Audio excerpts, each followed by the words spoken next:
Baik, silakan Pak Ketua. Eh, Terima kasih Pak Hekal selaku Ketua Panja, Pak Fauji dari meja pimpinan dan anggota yang lain.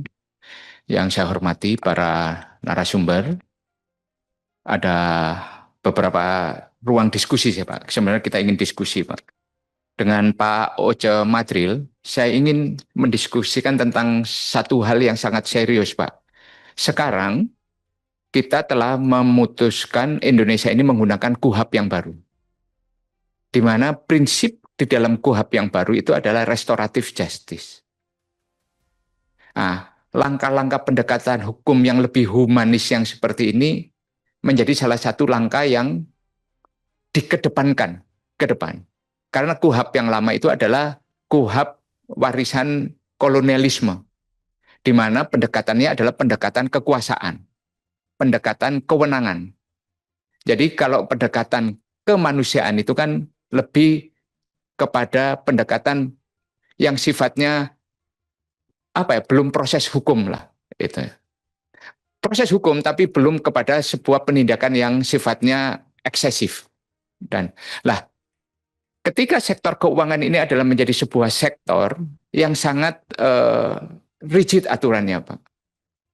Orang mengatakan sektor keuangan itu kalau ada kejahatan dengan istilah white collar crime.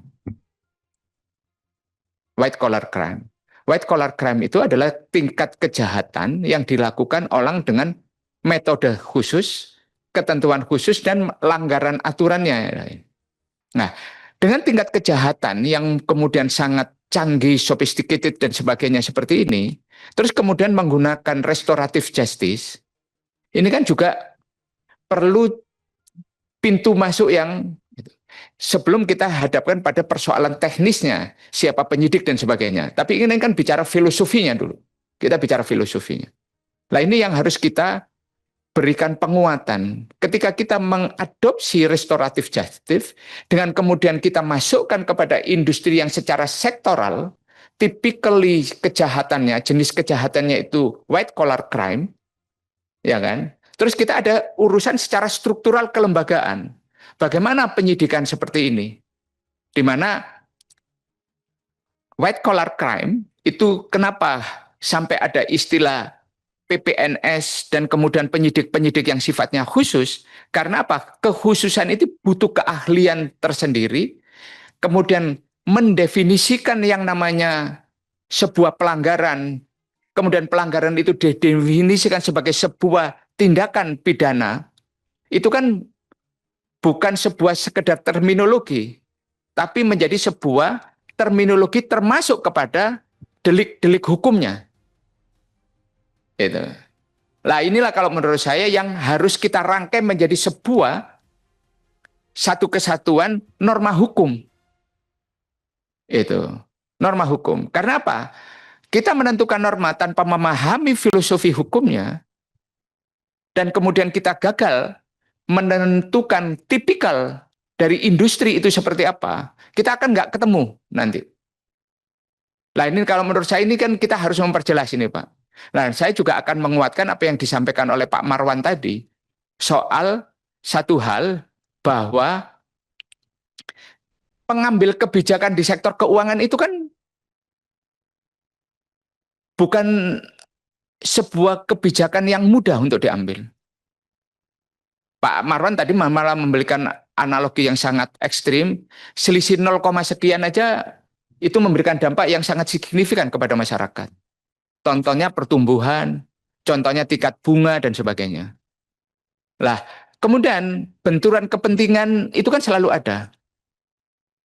Makanya para pengambil keputusan di sektor publik, terutama para pengambil keputusan di sektor keuangan, dia juga perlu butuh assurance, butuh jaminan bahwa ketika dia memutus secara profesional, itu mereka juga terhindar dari hal-hal yang sifatnya pelanggaran hukum yang masuk dalam kategori pelanggaran hukum tersebut. Karena apa? Kalau tidak, mereka akan selalu dihadapkan pada dampak-dampak, misalnya contoh, kalau dia menetapkan tingkat suku bunga berapa, sebagainya, terus kemudian secara tidak langsung ada orang yang rugi karena tingkat suku bunga yang ditetapkan, terus dia bisa menuntut pengambil kebijakan. Lah ini kan